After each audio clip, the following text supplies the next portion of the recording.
In the last video, we looked at how to simplify planning by showing all work that's coming up on an asset.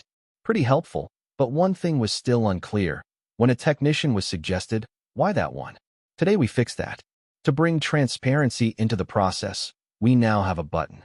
Press it, and you instantly see the logic behind the recommendation, the scores, the criteria, the reasoning. No magic, just logic, finally visible. Now we zoom into the matrix, our little control center.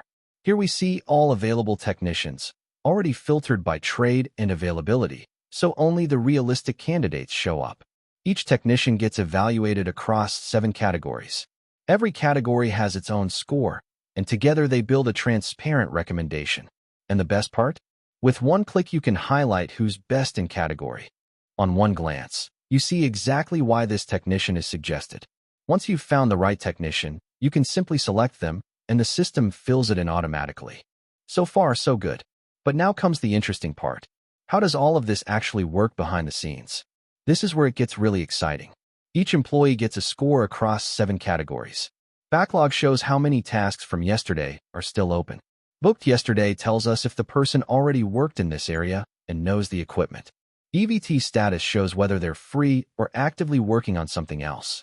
Today location checks if they're already nearby. Tomorrow shows how busy their next day is. Object Match tells us if they already have open tasks on the same equipment. And Activity Today checks if they've already started working. Together, these categories help us find the employee who can do the job the fastest, with the least downtime, and the best efficiency. If you liked it, hit like, subscribe, and leave a comment.